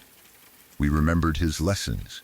We remembered the strange experience of seeing a familiar adult on the news and realizing the person in the classroom had only been part of who he was. I sometimes think about whether there were warning signs that adults missed. Did another teacher notice unusual behavior? Did someone know he listened to police communications? Had he been investigated before? The arrest seemed sudden from a student's point of view, but police investigations often begin long before the public learns anything. While he was teaching us, officers may already have been collecting evidence. He may have known they were closing in. That could explain the wiretapping charge if he was trying to monitor police activity. The idea that he may have stood in front of a classroom while secretly fearing arrest is disturbing. He joked with students and taught science while another life was collapsing around him. Nobody in class noticed. There is also the sad possibility that some students had trusted him with personal information. A friendly teacher often becomes someone children talk to about problems at home or school. I do not know whether that happened, but I hope no student felt personally betrayed or blamed themselves afterward. Children are not responsible for recognizing hidden criminals. Adults are supposed to create safe systems and investigate concerns. A student should not have to examine every friendly teacher for signs of danger. Looking back, the school handled the immediate safety issue as well as it could. Police searched the building. The principal confirmed the situation instead of lying to us. Students were told there were no hidden devices. The teacher was no longer present. But emotional safety is harder to restore. You can remove a person and search a building, but you cannot immediately rebuild trust. The experience followed me even after moving to Ontario. At my new school, I occasionally wondered about teachers who seemed unusually friendly. I did not accuse anyone or assume they were dangerous, but the old certainty was gone. I understood that public behavior was not a complete picture of a person. That is a lesson many people learn as they get older. For me, it arrived through a video on a phone before a skiing trip. I still remember how normal the morning had felt before my friend showed us the report. We were students standing around with winter gear, waiting to leave. Then our science teacher appeared on the screen in handcuffs. The reporter described charges that seemed impossible to connect to him. We approached our principal. He confirmed the arrest. He told us police had spent the weekend searching the school for hidden recording or listening equipment. Then he asked us not to talk about it. By the next day, nearly every student knew. Some were shocked. Some were angry. Some defended him. Others felt afraid to remain inside the school. The police had found no hidden cameras or listening devices, but the fact that they had searched was enough to make everyone question the building. The teacher we had trusted was eventually convicted on both charges. I never found out his sentence. I never learned what happened to him afterward. But I did learn something that stayed with me. A person can be funny, kind, popular, and apparently devoted to teaching. They can be liked even by students who dislike almost every other adult, and they can still hide something terrible behind the version of themselves everyone else sees.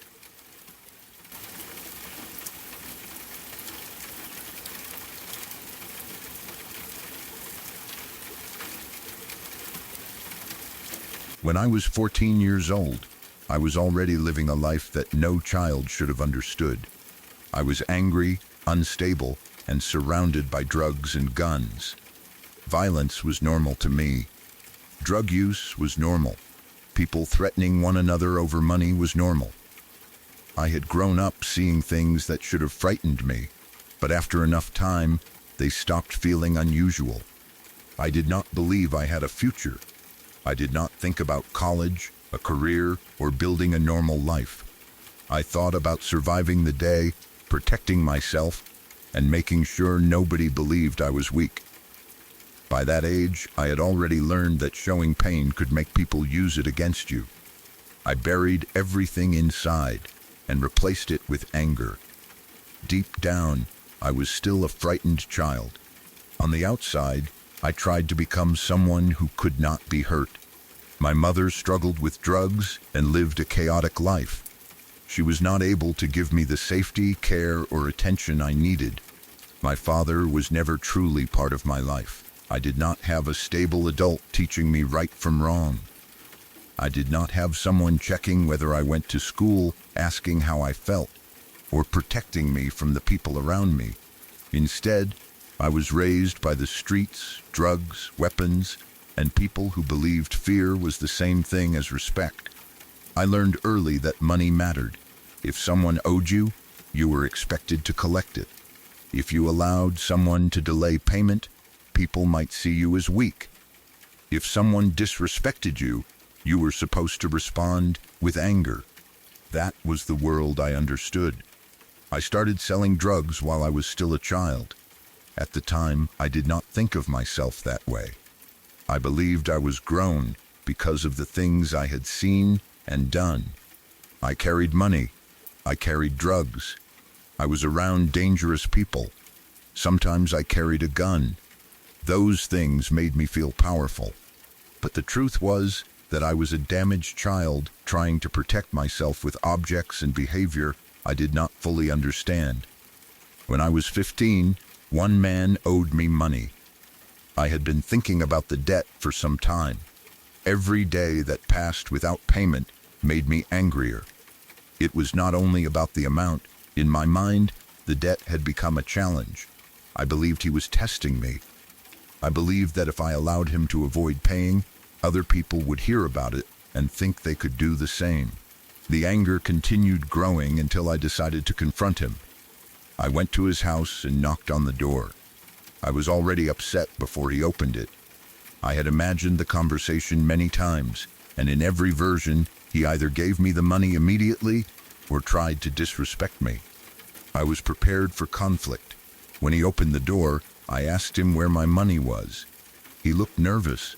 "I don't have it," he said. "I'll have it soon. Just give me some time." That should have been the moment when I stopped. I could have walked away. I could have given him another day or asked for a clear time to meet again. I could have understood that no amount of money was worth destroying 2 lives. But I did not think that way.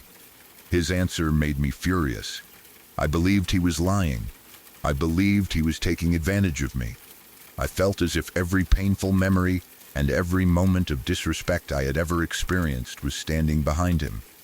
I began yelling, "Where's my money?" He tried to explain again. I did not listen. "Give me my money." My voice became louder. The man told me to calm down, but I could not. I was completely filled with anger. The more he tried to speak, the more I believed he was making excuses. My thoughts narrowed until all I could understand was the debt and the feeling that he had disrespected me. I did not care that we were standing at his home. I did not care whether anyone could hear us. I did not think about neighbors, police, cameras, or witnesses. I only wanted him to feel as afraid and powerless as I had felt throughout my own life. I had a gun with me. I carried it because I believed it made me safe. In reality, it made every moment of anger much more dangerous. Without thinking properly, I pulled it out. I placed the gun against his head. The change in his face was immediate. A second earlier, he had been trying to explain why he did not have the money. Now he was staring at a weapon and wondering whether he was about to die. He began begging. His voice changed. He was no longer speaking to me like someone discussing a debt. He was pleading with me to spare his life. I remember the fear in his eyes. I remember the way his face looked when he realized I might actually pull the trigger. I stared at him without showing any emotion. There were no tears in my eyes. My face was empty. Inside, however, something was happening that I did not understand. I felt powerful, angry, hurt, and disconnected from myself at the same time.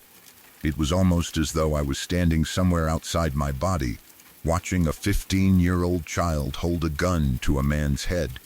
I did not feel fully in control anymore. All of the pain I had pushed down for years seemed to rise at once. It had nothing to do with that man alone. He had not created my childhood. He had not caused my mother's addiction or my father's absence. He had not placed guns and drugs around me. But in that moment, I treated him as if he represented every person who had ever failed me. I wanted him to understand that I was not weak. I wanted him to be afraid of me. Part of me enjoyed hearing him beg. That is difficult for me to admit now, but it is true. His fear gave me a sense of control I had rarely felt in my own life. For once, I was not the child who had no power. I was the person deciding what happened next. That feeling was dangerous. It was also false. I was not in control. I was being controlled by rage, trauma, and a weapon that could permanently destroy everything with one movement of my finger. The man continued begging. He may have promised to get the money. He may have said he had a family. I do not remember every word. I remember his voice and the panic in it. The scene still replays in my mind. Sometimes I see his face before I remember anything else. He looked at me and saw no expression. That emptiness frightened him because he could not tell whether I felt sympathy or hesitation. I do not know what stopped me. Maybe there was still a small part of the real me somewhere beneath the anger. Maybe the frightened child inside me understood that pulling the trigger would be the end of both our lives. Maybe someone nearby heard the shouting. Maybe I simply panicked when the reality of what I was doing became clear. I only know that I did not kill him. Within minutes, The police were involved. I ran. I did not have a plan. I was 15 years old, carrying years of anger and making decisions 1 second at a time. I ran because I knew the police were coming and because I was terrified of what would happen when they found me. Only 10 minutes earlier, I had believed the gun gave me control. Now I was running through the streets, looking over my shoulder, knowing everything had fallen apart. The police chased me. My heart was pounding, and my thoughts were moving too quickly to understand. I considered where I could hide and whether I could escape. But there was nowhere to go. I was still a child. I did not have money, a safe place, or people who could protect me. Eventually, the police caught me. When they took control of me, the anger was still there, but it was mixed with exhaustion and fear. I knew I was in serious trouble. A gun had been held to someone's head. People had witnessed or reported what happened. I could no longer pretend it was only an argument over money. Someone could have died. The authorities recognized that I needed more than punishment. I was taken to a mental hospital where I began receiving treatment and therapy.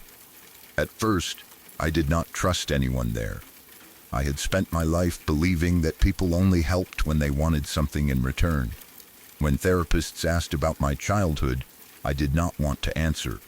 When they asked why I became so angry, I told myself they could never understand.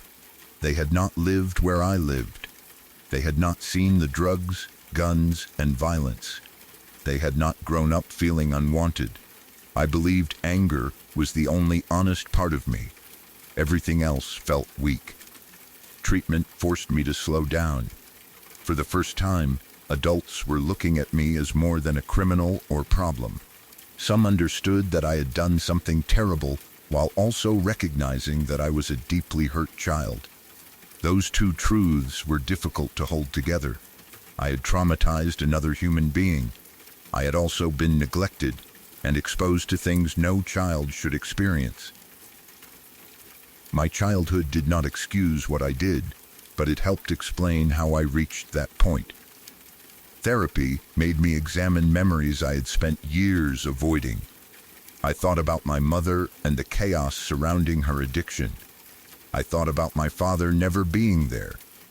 I thought about the adults who saw what was happening and did not remove me from it. I thought about how early I learned to sell drugs and carry weapons.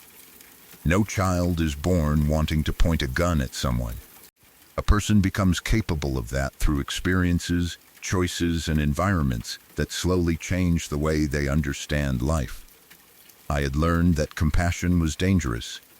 I had learned that fear created respect. I had learned that a gun could solve problems. Those beliefs almost turned me into a killer. For years afterward, the confrontation remained in my mind. Sometimes the memory made me cry. Other times, I would laugh in a way that did not feel like happiness. It was a painful, hysterical kind of laughter. The scene was so extreme and so difficult to accept that my emotions did not always respond normally. I would remember the man begging and feel sympathy for him. Then I would remember the sense of power and feel ashamed that part of me had enjoyed it. Those feelings could exist at the same time. I hated what I did. I also had to admit that, in the moment, frightening him gave me satisfaction. Pretending otherwise would not help me recover. The part of me that enjoyed his fear was not some separate monster. It was part of me. It had developed from anger, neglect, and years of believing that control could only come through violence. I needed to understand that part before I could change it. I still remember the man's face. He saw a child holding a weapon, but I doubt I looked like a child to him. I probably looked like someone completely without mercy. He could not see the fear or pain beneath my expression. All he saw was the gun and the empty look in my eyes. I have wondered many times what happened to him afterward. Did he have nightmares? Did he become afraid whenever someone knocked on his door? Did he move away? Did he tell his family? A few minutes of my rage may have changed the way he felt for the rest of his life. That is something I have to live with. Surviving violence does not mean the victim walks away unchanged. He may still remember my face just as clearly as I remember his. I cannot return to that moment and remove the gun. I cannot erase his fear. All I can do is accept responsibility and work to ensure I never become that person again. I am 21 now. I am still receiving the treatment I need. Recovery has not been quick or simple. I did not enter therapy and immediately become calm, kind, and emotionally healthy. I still struggle with anger. I still have memories that push me toward dark thoughts. Sometimes I feel ashamed of the person I was. Other times, I become defensive and try to blame everything on my childhood. Neither response is enough. The truth is more complicated. I was raised in a damaging environment. I was failed by the adults who should have protected me. I was introduced to drugs, crime, and weapons far too young. I was mentally unwell and overwhelmed by pain, and I still made a choice that could have killed someone. Both sides matter. If I only call myself evil, I may decide I can never change. If I only call myself a victim, I avoid responsibility for the harm I caused.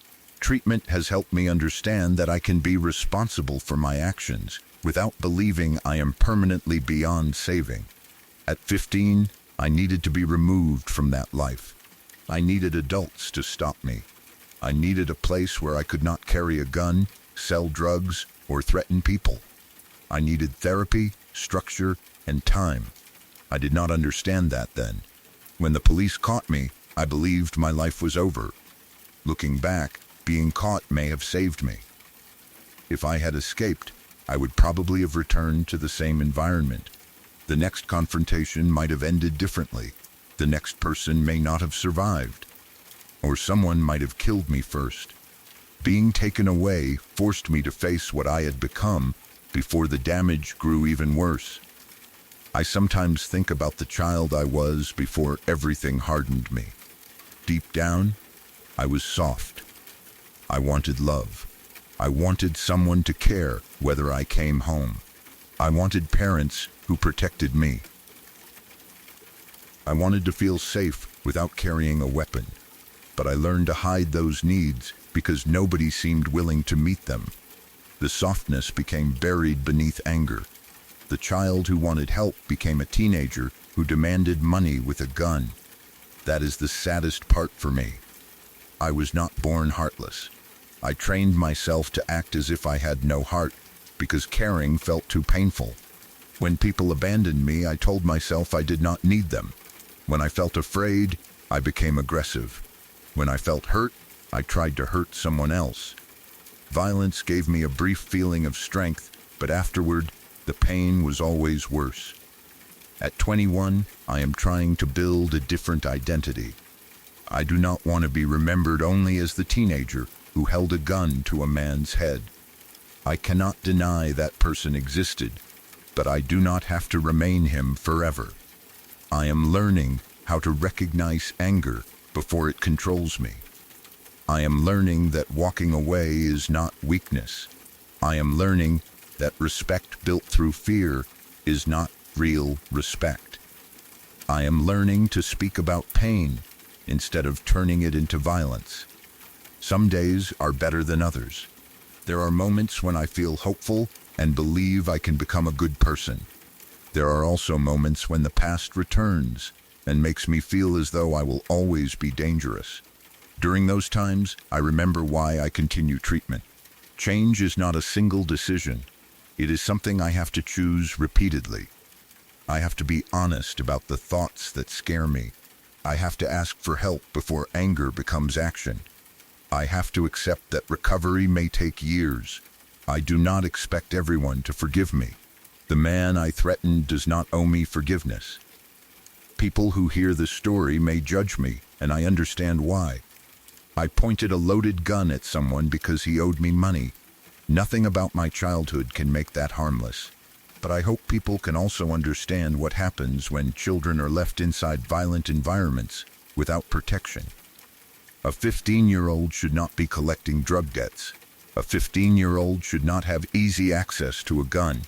A child should not believe that another person's fear is the only way to feel powerful. I needed someone to intervene years before the police chase. I needed help when I was 14, 13, or even younger. By the time I reached that man's house, the damage had already been building for most of my life. That is why children in dangerous homes need more than punishment after they finally break. They need to be removed from the conditions that created the problem. They need treatment. They need patience, limits, and adults who refuse to give up on them. I am grateful someone eventually recognized that I needed psychiatric help. Without treatment, I do not know where I would be now. I might be in prison. I might be dead. I might have killed someone. Instead, I am alive at 21, trying to understand myself and become better. I do not know whether I will ever feel completely free from that memory. The scene still returns.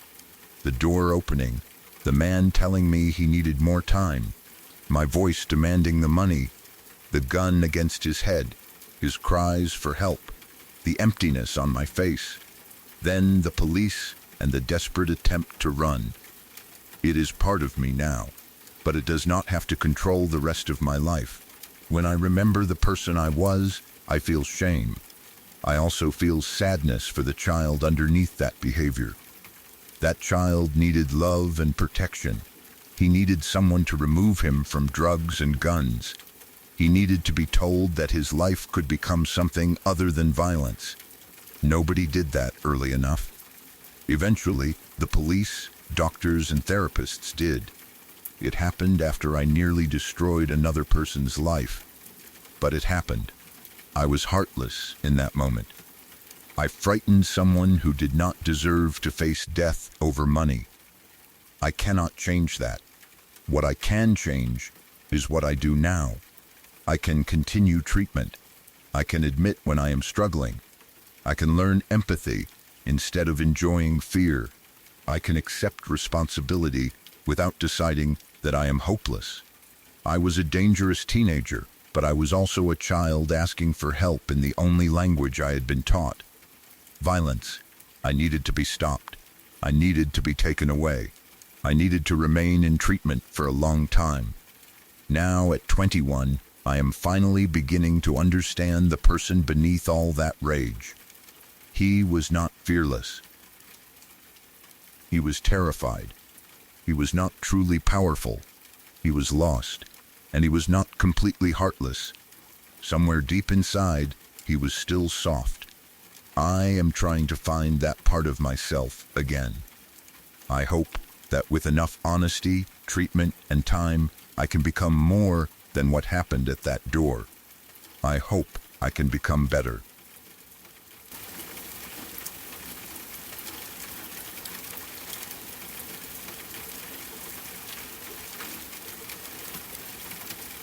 The stories may be over, but some nights do not end when the video does.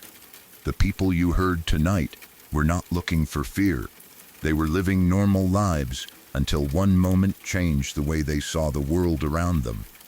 Tell me in the comments which story stayed with you the longest. Subscribe to Nockmeyer Witness for more true accounts from people who saw something they wish they could forget. Good night, and if you wake up suddenly, do not assume it was just a dream.